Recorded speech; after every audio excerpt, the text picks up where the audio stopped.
Thank you so much for tuning into my show, William Wallace for America. Today's guest is going to be not only I always have great guests, but today's a really super guest. I mean, this guy has got a lot of really good things that you're going to feel his passion for his country when he talks about them. Today's show is brought to you by Patriot Mobile.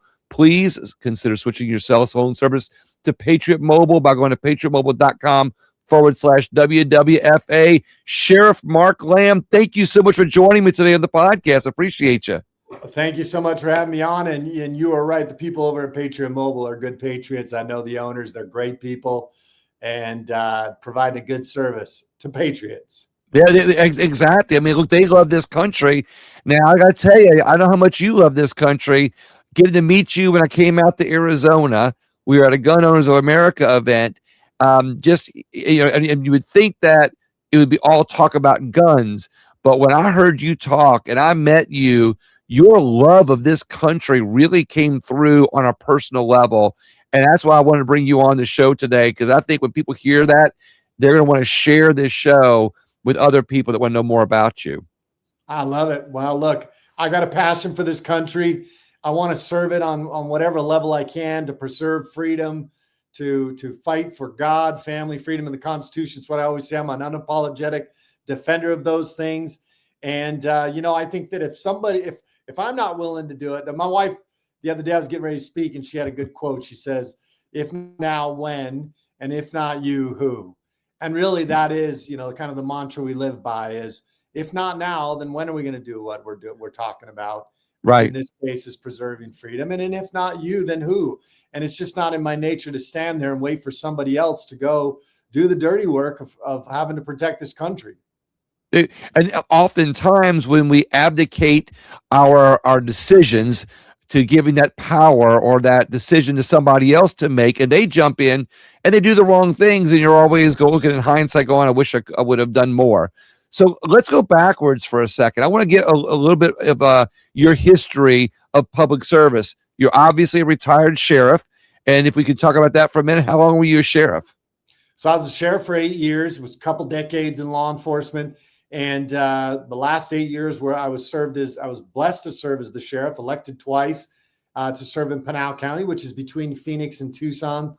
The only reason I'm not the sheriff now is I ran for the U.S. Senate, mainly because the border was the number one issue. And I thought that we needed people that really understood the border and how important it was for border security and what we needed to do to fix immigration. And a lot of the other problems we're facing in this country were precipitated by a broken border and by the administration who turned a blind eye to it. Drugs, fentanyl deaths. I mean, the list goes on. And so we really needed somebody in there. I ran for the Senate. I was unfortunate. I didn't win. And so I had to retire as sheriff on December 31st of 2024.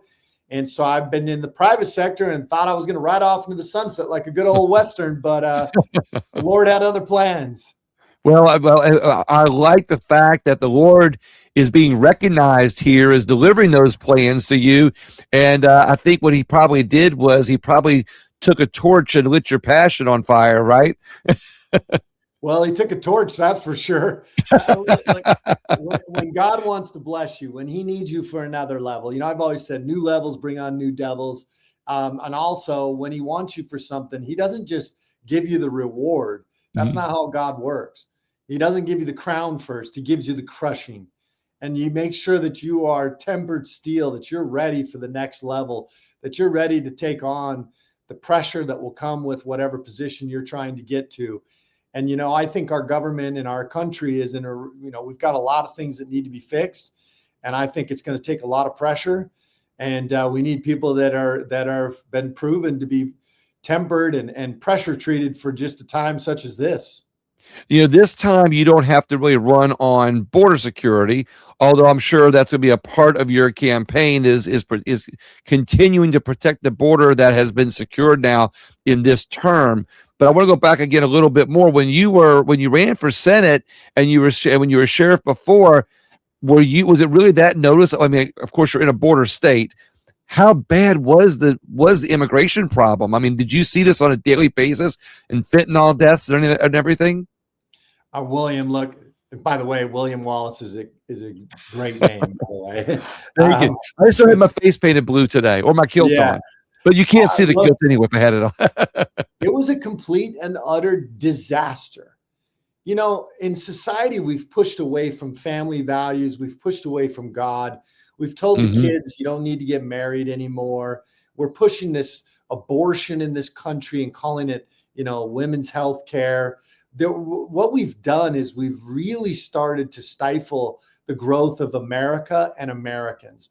And then the Mhm. Biden administration comes in, and the globalists behind it, or whoever all these people are behind it, Mhm. it's a big web of power brokers that want to see America fail.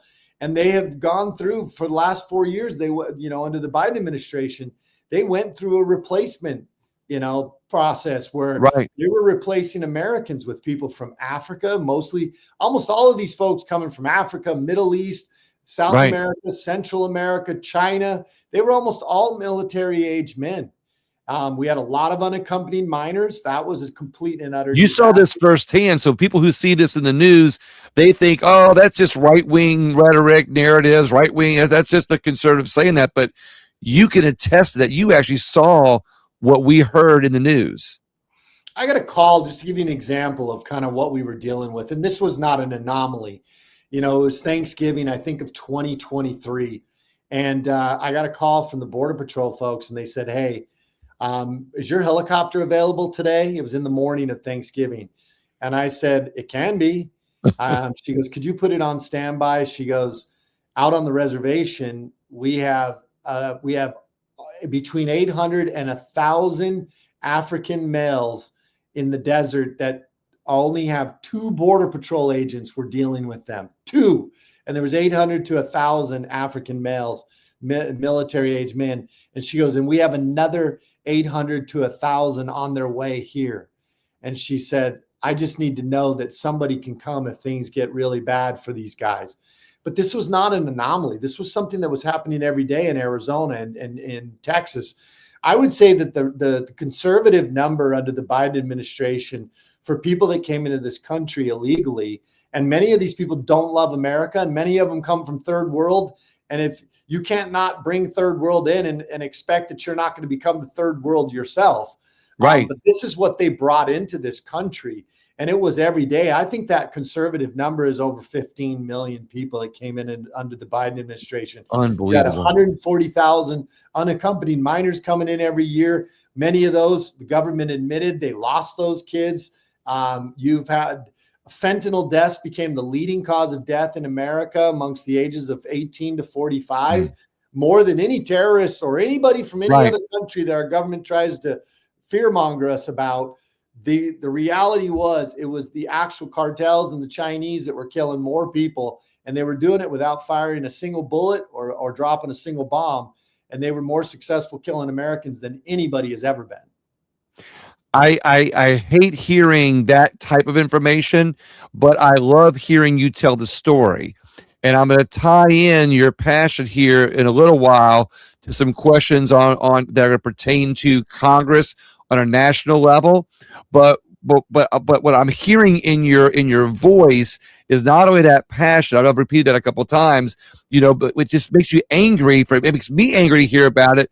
But what I want to know is, was your passion ignited before all of this? I mean, you've obviously always loved America, but when you saw all these problems coming across the border in the prior administration, did that really wake you up more in a different way to say, "Hey, in the future, I may have to throw my hat in the ring for a bigger opportunity to be able to fix this problem"? I wouldn't say that it woke me up. I was awake. I was the first 4 years I was under the Trump administration, the first Trump administration. That was the best we'd ever seen, but we still had a problem. We still had fentanyl flowing into the Right. country. And the government was working with sheriffs and local law enforcement to do what they could to stop it, building the wall, doing all these things.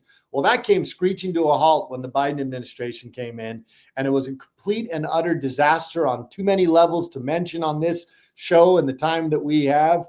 But it was just a complete and utter disaster. So I wouldn't say that I woke up to it. What I finally realized is I use this analogy.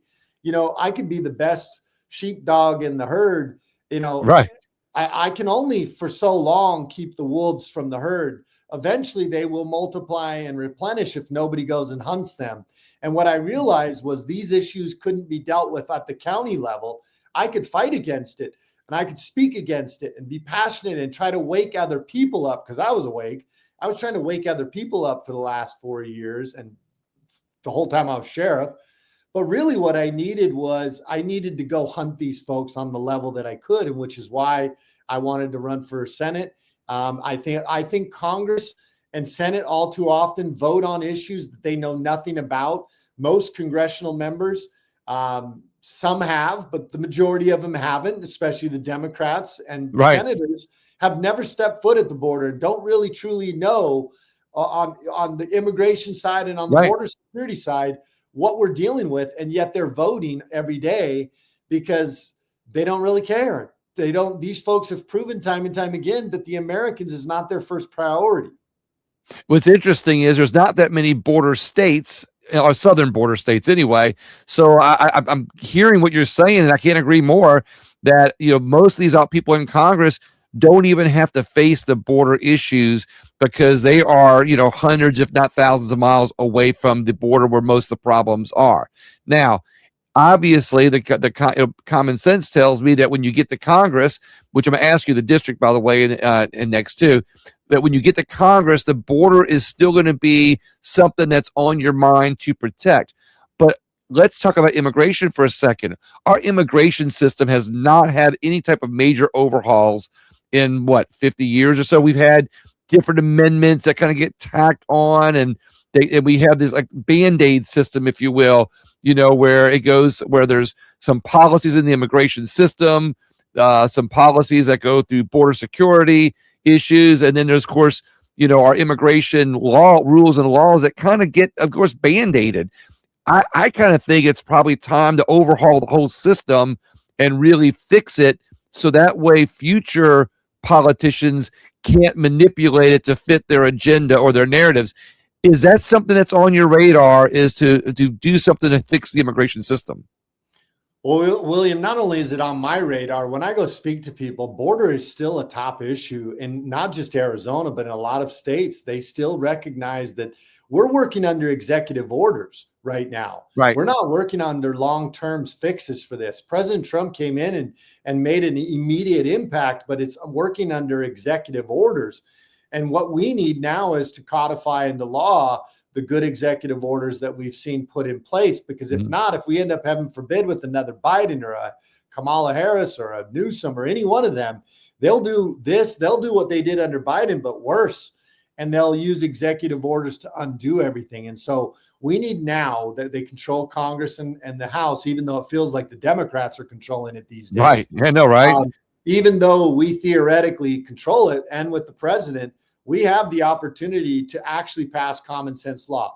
The House a while back tried to pass HR 2 under Biden. They got through the House, went up to the Senate, and it didn't ever make the Senate floor. Now HR 2, I think there's a push to bring it back. I think that is a good bill that addresses not just border security, but immigration. You did very a good job of pointing out that there's border security and immigration. While those two oftentimes intertwine, they are two separate issues. And immigration laws, bad immigration laws, precipitates a dangerous and violent border or an open border. And we can't just let people cut in line for all the people who did do it the right way. There's a lot of people that have cut in line. There's a lot of people that have been here a lot of years who cut in line. And now we're saying, well, what about them? Well, they knew when they came here, this was the risk they were running. And they also knew that above and beyond the risk, they have had 10, 20 years to actually work on fixing their long-term situation here in this country. And many of them have not. And it shows their lack of desire to actually assimilate fully into the American way of life. And that's the challenge we're going to run into, is we've allowed a lot of people into this country that truly still have allegiance to whatever they came from. They're just using our country for the money, for the jobs, for the programs. We're seeing more and more now with the fraud, and just our eyes as Americans are really being opened to the amount of illegals who are actually taking advantage of of all of these systems. For one, just I'll tell you one example. Somalians in Minnesota, we saw all this fraud Right. with the leering centers and all this other stuff. Here's what they oftentimes were not talking about. Somali head of households, 73% of them are on Medicare. 81% of them are on some type of federal assistance. And within 10 years of being in this country, it only reduces to 78%. So you're basically saying that 70, 80% of all of those Somalian refugees who came here under this crazy temporary protective status that should have never been afforded there, Right. they came in here and they're now living on the dole of the American people. One more thing we've got to deal with too is these NGOs. They were using our tax dollars. Government was giving it to them willingly, and these NGOs were profiting and using this money to bring people into this country illegally.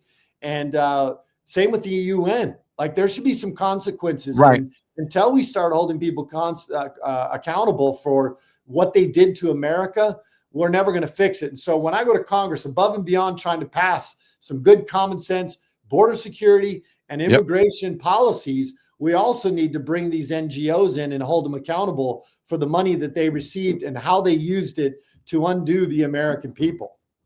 I love hearing that your awareness of the border problems and that sparked your passion to not only fix it but continue to protect it. But I'm also happy to hear that that same passion is now going to go on and stop NGOs and stop even the bureaucratic agencies that were all this fraud is going through. So your eyes or your awareness for the border security now has your eyes on not only continuing border security, but fixing all the problems where all the fraud and where all the leaks were. I absolutely love that. Let's talk about your district. What district are you running for in Arizona? What congressional district? So just before I answer that, you see all the scrolling messages up on the bottom for all your viewers out there. I got a news flash for you. We're broke. We're almost $40 trillion in debt. Right. We don't have the money to give to NGOs anymore. We don't have the money to send all over the world. We cannot be the bank, the piggy bank. We can't be borrowing money here and then letting other people spend it somewhere else. We owe it to the American people to rein all that in, and that includes the funding that was going. We should just stop funding to NGOs right now until we fix it. That's how anybody would fix their own budget. The people here where I'm running in CD5, which is going to be the Southeast Valley of Arizona, Andy Biggs has done a really great job of being the congressman here in Arizona in this district. He is now running for governor. And we need somebody that is a proven conservative fighter, somebody who is authentic and unapologetic about their love for God, family, freedom, and the Constitution. I love it. And the people in this district are hungry for that. It's a great district. It's the strongest district, red district in Arizona, and really a good anchor district for this country. And I'm hoping to be able to represent the people here in Arizona. But if you don't live in Arizona, here's what I say about Congress. Whether I'm in Arizona or CD5, my vote in Washington, D.C. will affect you in Texas or Alabama or Michigan or whatever state you live in. My vote will affect you just as much as your guys' congressional members affect us out here in Arizona on a national level. So I think it's very important that Americans are trying to get good American patriots in office. And look, they're coming after me hard. I'm the last guy they want in Washington, D.C. Right. Right now, we cannot let our newspapers and dark money decide who's going to represent us in Washington, D.C. We've already had that. They broke it. We need real Americans in there right now. I love that about you, because I love that point you just made, because all too often, this dark money or these Democrat organizations or these organizations that have ulterior motives that are not in alignment with American values, they look at people like you and they say, that's not who we want. We don't want American values. We don't want family values. We don't want work ethic. We want dependence on government, and they can make up anything they want and print anything they want because they got all kinds of money from other people who hate America and other countries that are helping fund them. And we need more people like you to point that out and stick up for it. And I didn't send you any questions, but you sure are reading my mind a little bit about where I'm going with some of this, because not only do I want to focus on the needs of your district, because even though, and that's one of my questions later, is like, how will you be able to work with others in other parts of the country to still be able to meet the needs of your district while helping other districts? And there's, hundreds of them around our country. So you got to have your eyes on not only the national issues, but you've got to still represent the people in your district. Because all too often, Congress, people get elected to Congress, they go to DC, they forget about their district, they get wrapped up into the ideological narrative, DC swamp, and they kind of tread water to just survive the DC swamp. And in the process, they forget about their district, they forget about the American values they ran on, and their vote is not to look out for anybody other than keeping themselves in office. There's a lot to navigate. I'm giving you a lot to unpack there. So let's talk about, we're going to get to the bigger issue later, but let's talk about your district and then the needs of that district now, so the people in your district know you've got your eyes on the district too. Well, look, our district is like anybody else. Like I told you, the border is still an issue for them. We still see that. We saw how bad it was in the last 4 years. Look, gas prices, economy, these are issues that are dealing with it. You're talking about government overreach. We've got FISA warrants. We've got, more the rise of these data centers across this country. You got water issues here in Arizona. You got power issues in Arizona. You also want to make sure that you still continue to bring in jobs to Arizona. There is a lot that needs to be dealt with. And the people of Arizona, you got housing. Housing is also driven by energy prices. It's also driven by the fact that we let 15 million people come into this country and dilute the amount of people, the amount of houses that are available, and the cost went up because the supply went down, the demand went up, and the cost went up. We also have companies like BlackRock and Vanguard and other big companies coming in here, and we've got Chinese coming in here buying land. We've got those big companies coming in and buying houses on a wholesale pricing and pricing out young families from being able to buy houses. I mean, the list goes on and on and on of issues that I think Americans and people in my district want to see fixed. But what they want is they want somebody and this is what carried me through COVID, when the rest of the politicians in this country were either too scared to stand up and say anything, or they wanted to go along to get along, or they took the money from the federal government. They took that buyout because the federal government was pumping money into these communities to continue to do it. I was one of those only sheriffs, and one of the few sheriffs in this country who vocally said, I will not do the lockdown orders. I will not do the mask mandates or the vaccine mandates. And, look, I took a lot of heat and pressure from that. I think nowadays I'm still being punished by the media in this race for my stance of what I took protecting the American people 4 years ago or 5 years ago, now 6 years ago, when we were dealing with COVID. But that gave you a good glimpse as to what kind of representatives we want and need in this country. And it wasn't the people that we had. We needed people that weren't afraid to stand up and say it. And I had people ask me all the time, they say, Sheriff, is this hard for you to take this kind of pressure? And I said, honestly, no, because the line in the sand between what is right and wrong is so distinct for me right now. And what I've always focused on is I take a very simple approach to it. I say, and while it is not easy, it is a simple approach. And the simple approach is God and the Constitution. What is inherently right, and what we should do for our fellow man and each other in this country, and what is constitutional should be what we're focused on. And I think if you stick to that, the right people will rally behind you. The wrong people will know you're not, that you're not going to be moved off of what your belief system is. And I think now more than ever, that's what we need. I will add one more thing. A lot of people will say, well, you were the sheriff, what can that? There's a lot to being the sheriff. I managed my budget. I stayed under budget. I protected people. I protected them not only from the bad guys, but from government overreach. From immigrants. I was down at the state capitol. I was at the national doing work for bills, fighting for and against bills. on a national and state level. I've been in there. I know what this fight is about.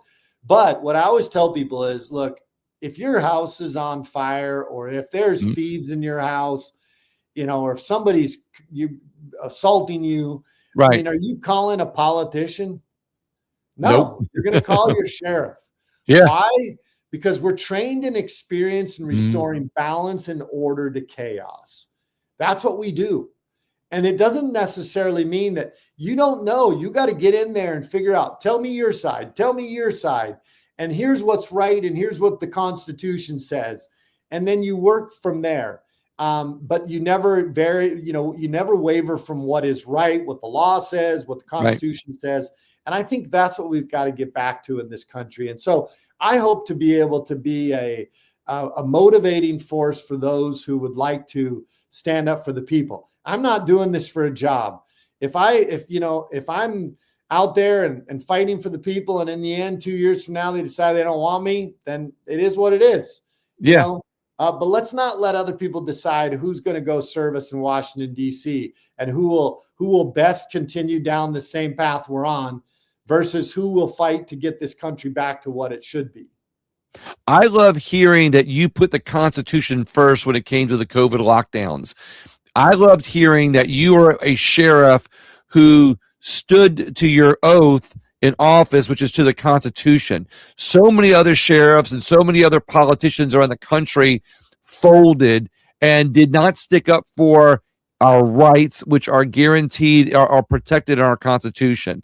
I mean, our rights are come from our Creator.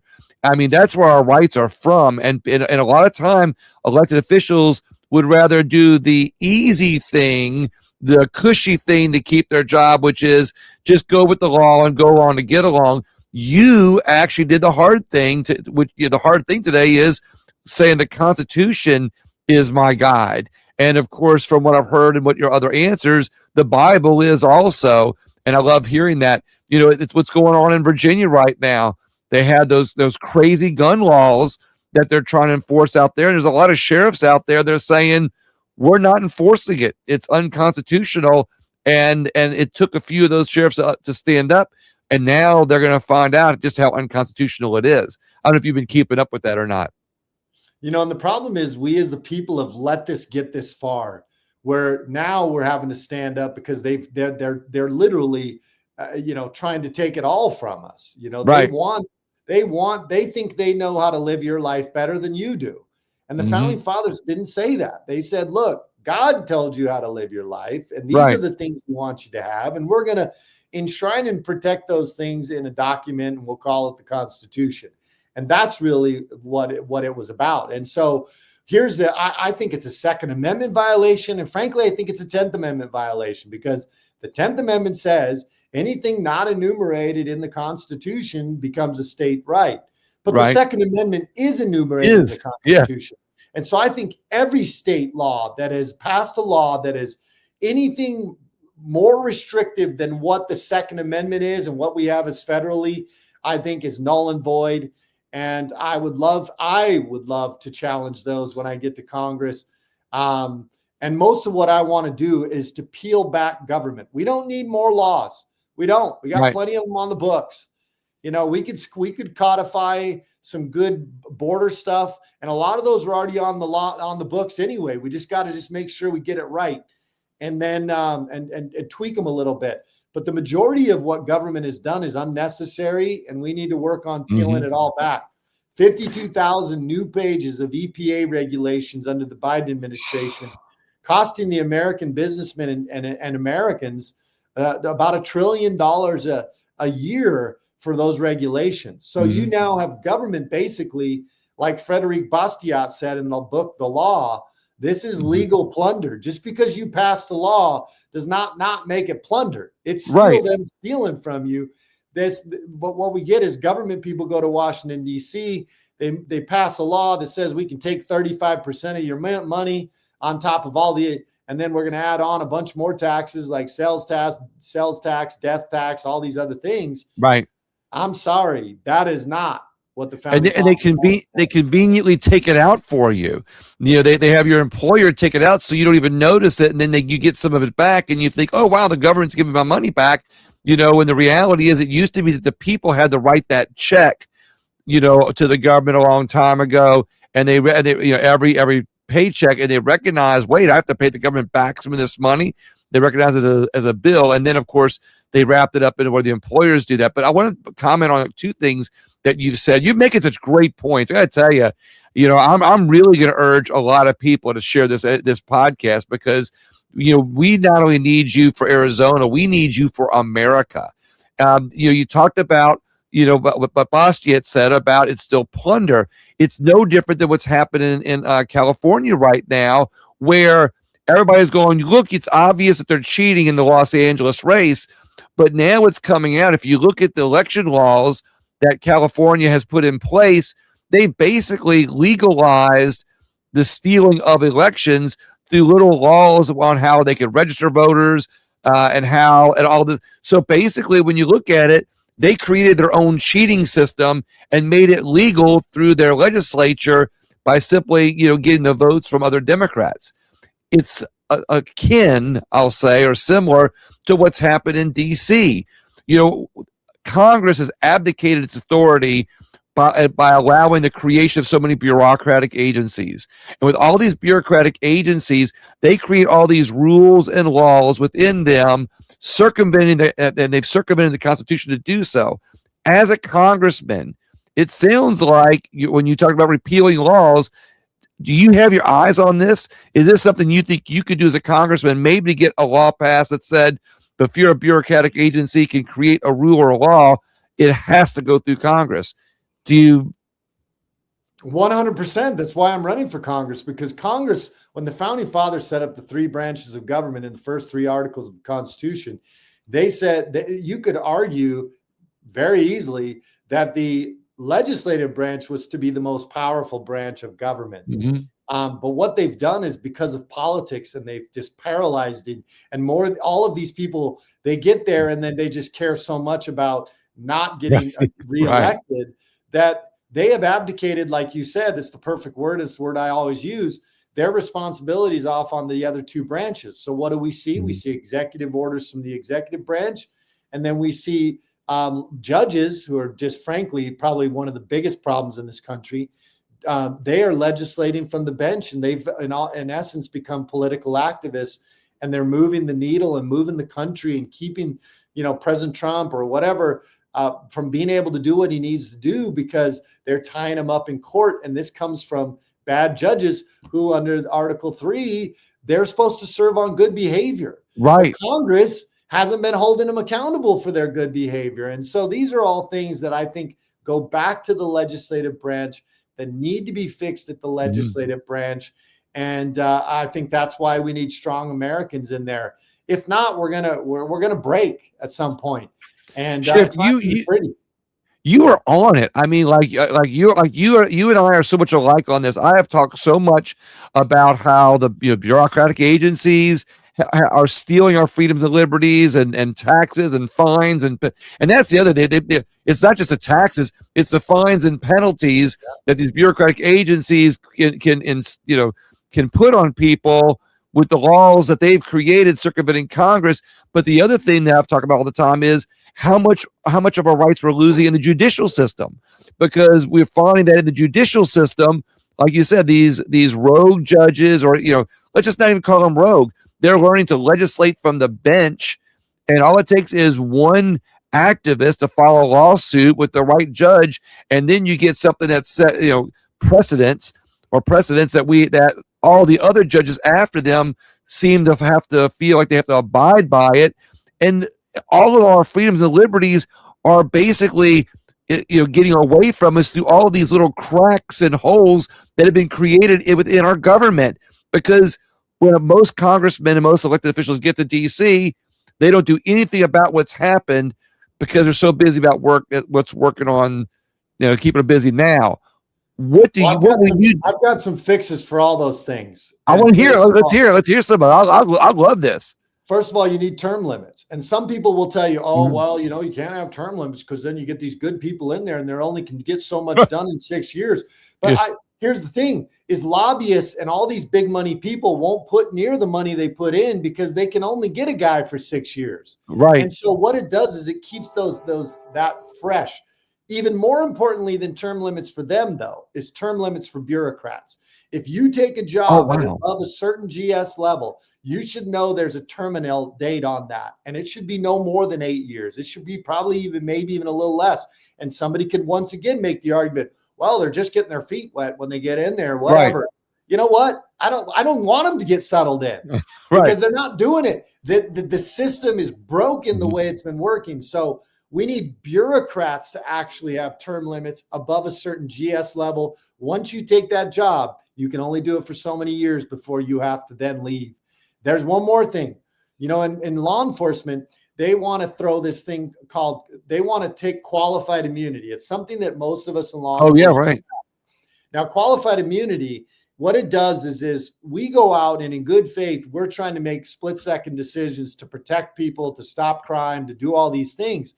And you don't always get it right. We do very well, but Yeah, sometimes you don't get it right. And as long as you were in good faith doing your job and you weren't doing anything illegal, immoral, or unethical, which qualified immunity would not protect you up with those things, qualified immunity protects you when you did your job in good faith and maybe something didn't go the way it was supposed to. Judges and attorneys, prosecutors have all the time in the world to make decisions. So right. guess what? They should have zero qualified immunity. So if a judge releases somebody, a criminal who they know to be a criminal because they think he had a tough upbringing, or maybe Yeah, because of the color of his skin or whatever it be, and you release that criminal and he goes out and re-victimizes somebody else, that person, that judge should be held civilly and potentially criminally liable for what I they've love done. it. Now, judges, you're gonna only get the best, well thought out judges, and frankly, they won't let anybody out after that. They're gonna make Right, sure. And illegals, they're definitely not letting illegals right. go back out on the street. You will fix so much of your problems by removing qualified immunity and making judges civilly and criminally liable for the decisions that they have all the time in the world to make, and prosecutors who drop charges because they want to protect their pristine record Right. should also be looked at for civil liability if they fail to charge somebody on a case that was a good case that we brought to them that they failed to charge, and it ends up where somebody goes back out and victimizes another American. You do those things, I promise you, you'll fix a lot of the problems we have in Washington, D.C. and in this country. And you will only get the best and most qualified that will fill those positions because they're not going to want to put themselves at risk like that. But that's Well, also going to take getting rid of the fox out of the hen house. And the problem is, mhm. until we vote in people that the establishment doesn't want, you're going to continue to have the fox guarding the hen house.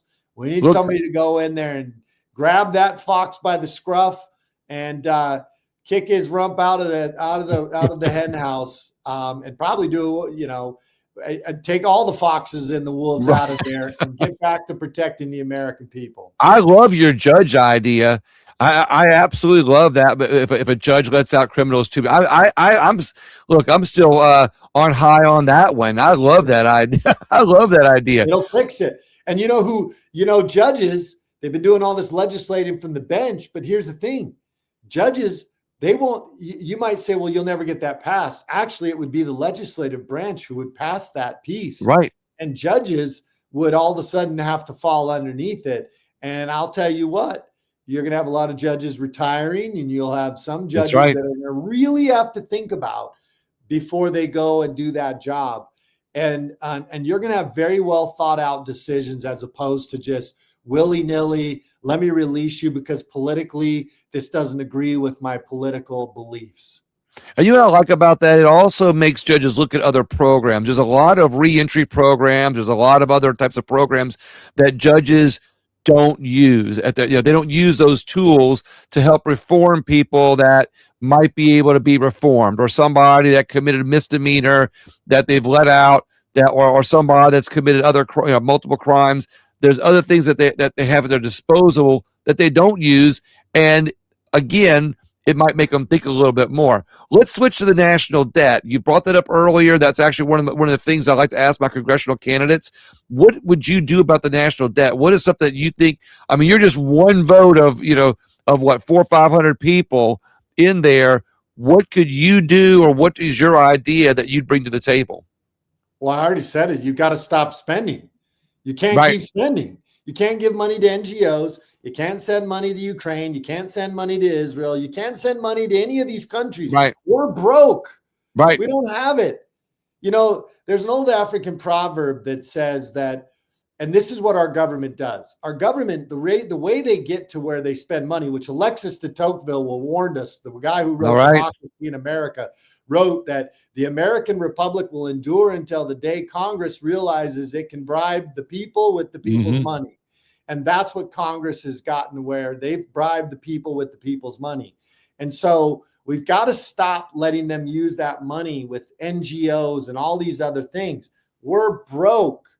And we've got the African proverb is, our government is really guilty of this, but the sheep will spend its entire life fearing the wolf, only to be eaten by the shepherd. Our demise will come from within. Abraham Yeah. Lincoln warned us of this. We're too great of a nation. We're too Right. special of a nation to be destroyed from outside. This will happen from within. And politicians love to get us worked up about things so that we want to send money all over the place. We don't have it. We're broke. So first of all, you've got to stop the spending. And then you've got to do like any other family in America would do. You got to start cutting. And what that means is there's organizations that are totally worthless to the American people. Mhm.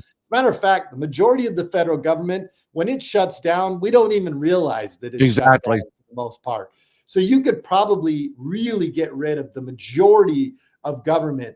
And you have to do that. I'm sorry, your buddies don't have jobs anymore because you guys failed. You guys ran us into the red. And now we have to do the tough work of fixing the economy.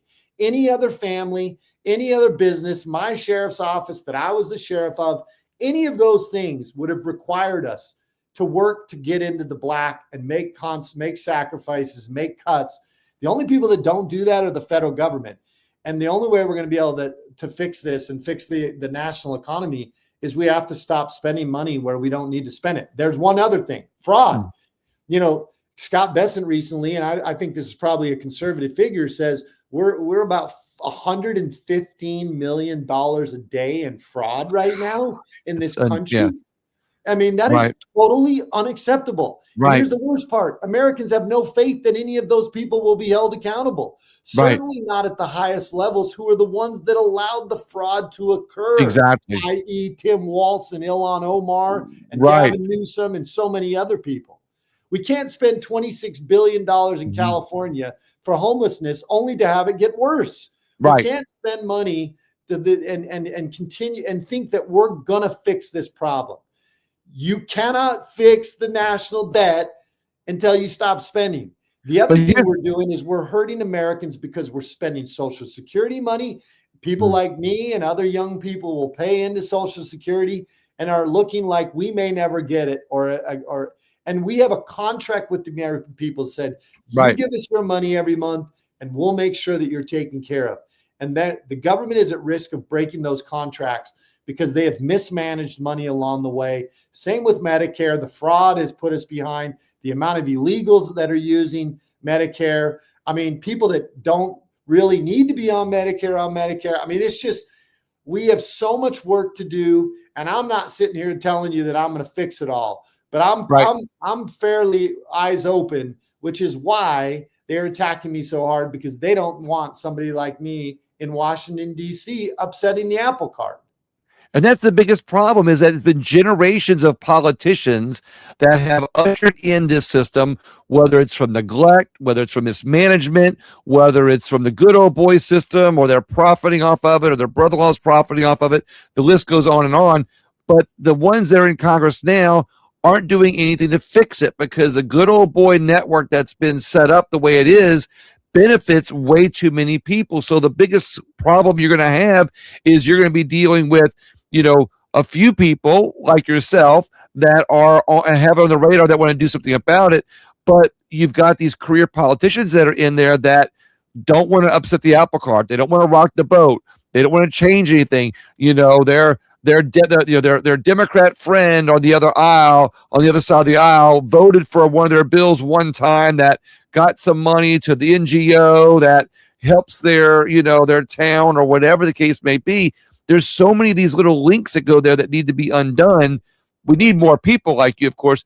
But how will you work with other people? Do you have any ideas on how you're going to work with them to say, hey, we actually have the strength. Now let's pull up our pants like big boys and do the hard work. How will you work with other people to do that?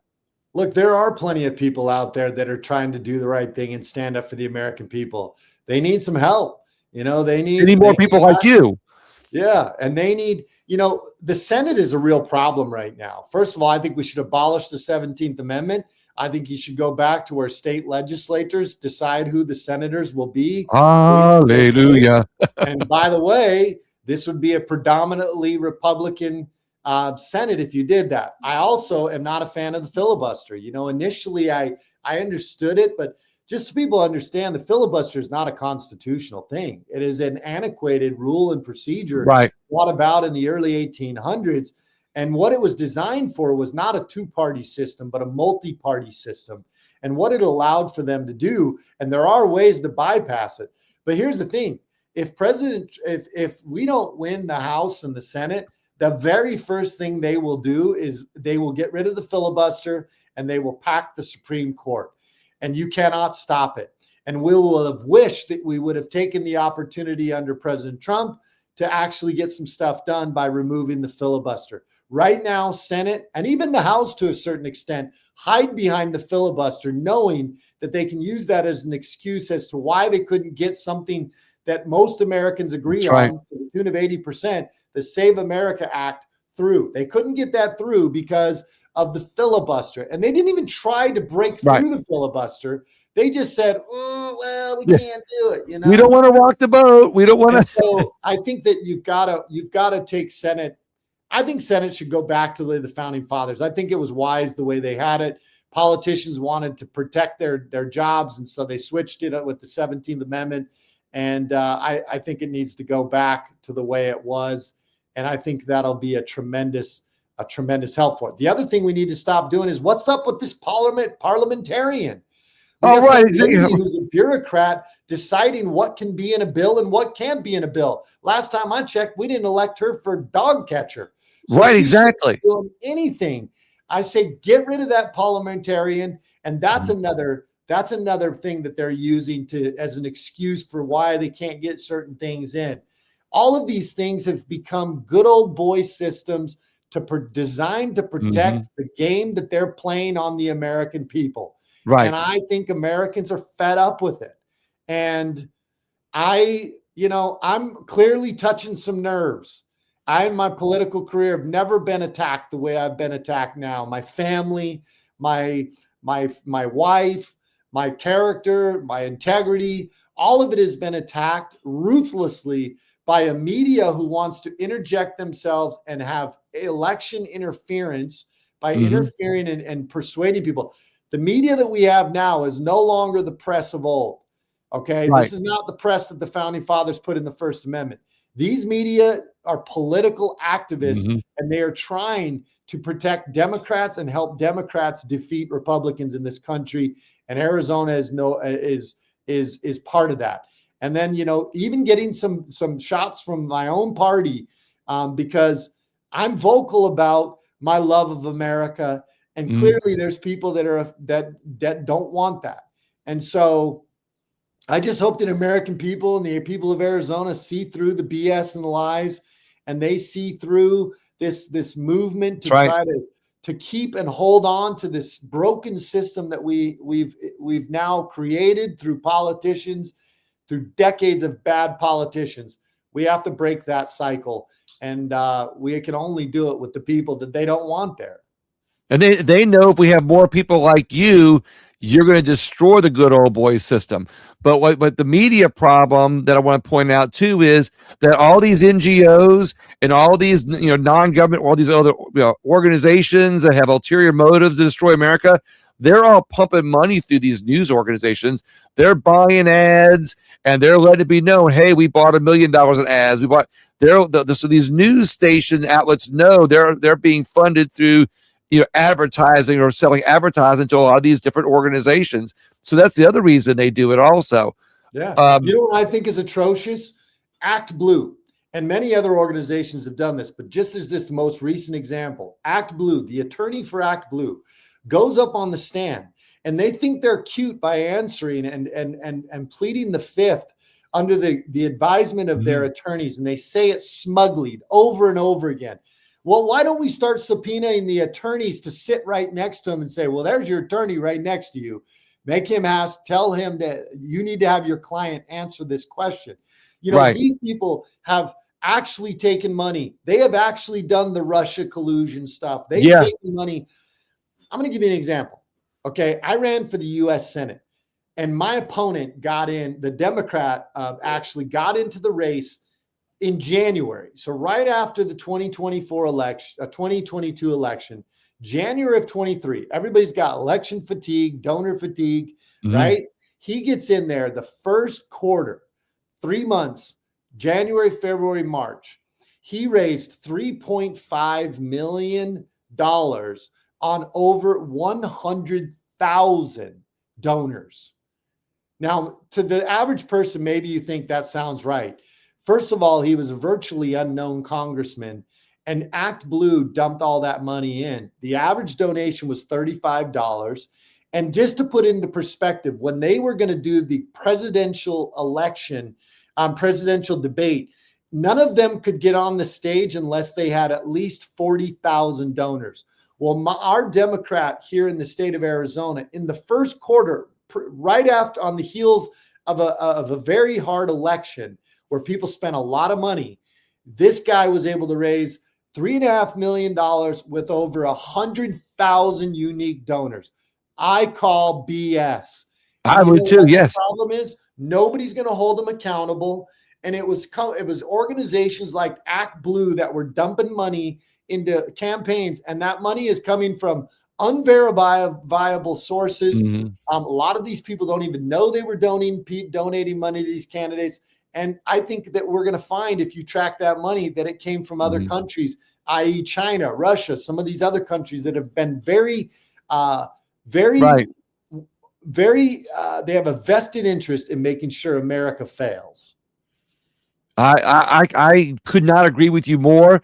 And like we've talked about before, the problem is that they have ways to cover it up as quickly as they possibly can, get onto the next narrative, get on the next ideology, or get on the next distraction, if you will. And when they do that, they cover with just enough rules and laws that they've created to be able to where judges aren't going to go after it, which is the other problem with judges. They don't like to go after election fraud. Like, even when you've got it right there in front of you and you say, look, here's the proof that there's election fraud, a lot of judges won't touch it because they know if they're responsible for having an election overturned or having votes taken away, they will get perceived as trying to overturn an election or disenfranchise certain voters. God forbid they disenfranchise a block of Democrat voters, because then they'll really get excoriated. And that's why judges won't even touch election fraud. Another reason they won't touch election fraud. They got no courage. They got no stones. Exactly. They're not cut from the American cloth that built this country. That's right. The same American cloth that I believe I have to save this country.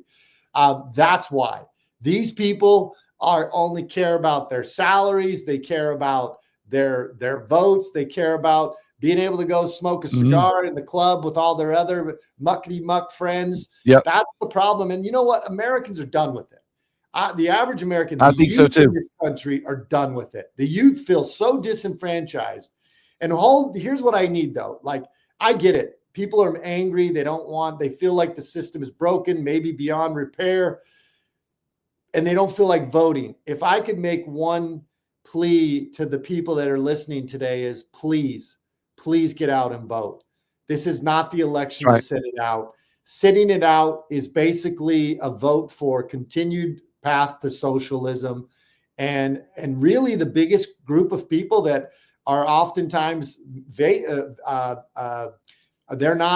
don't show up to vote is the outdoorsmen and the people who love guns and they Right. just want to be left alone in this country. And if these folks don't show up to vote, we're going to lose the country we have. And it's only a matter of time before this evil and this socialist agenda permeates through the rest of this country. And a large block of Christians don't vote in America. There's studies that show that 40% of all Christians don't vote. That's a huge number. 40% of Christians don't vote. Well, And what you get is you get like my opponent in my primary right now. I don't even know where he came from. Got a lot of dark money, looks like. And all of a sudden now I'm getting blasted. You know, my morality is being questioned, the morality of my wife, my integrity. And this is all designed to disenchant Christians from coming out and voting. People who would normally say, I want that guy, and they want to tear away at that. And the paper is like right there with them. They want to make it, you know, all of a sudden they've become the morality police, you know, for elections. And now all of a sudden, you know, they want to dictate who's moral for office and who's not. And yet the Americans don't have all the information. They don't have the truth. right. And yet they're going to a lot of them may sit out because of this. And it's not just the left. It's sometimes our own party. We do damage to ourselves. And it is shameful. I've always said, I've never spent a penny attacking a Republican, and I never will spend a penny attacking. I want to run on my qualifications and my merit and my love for this country.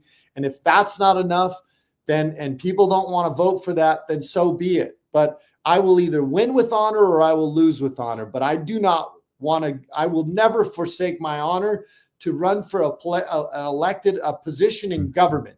That I couldn't think of a worse thing to tell our God when I get to the gate, you know, when I die.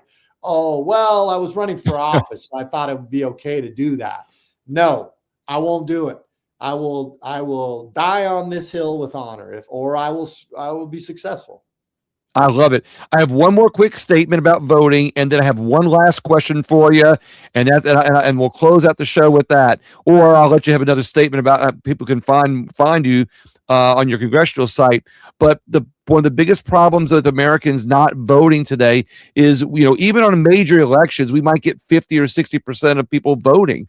On local elections, when there's a little tax increase, you might get 5%, 7%. So many people are tired of politics. They're tired of the division. They're tired of the political nature, and those fires have been stoked by a far left or a far right organizations or NGOs for the purpose to be able to keep people from voting. And what I always say, the most important thing that people can do about voting is, even if they feel like their vote is not going to matter, where it's going to matter is politicians know who's voting. They don't know how you vote, but when more people show up to vote, politicians know the people are paying attention. And when people don't show up to vote, they know they can get away with stupid laws or bad laws, or the bureaucratic agencies know they get away with regulations because the people aren't paying attention.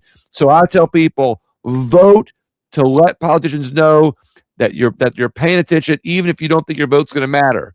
My last question. They want to break the spirit of we the people. That's right. What their goal is. They want to break your spirit.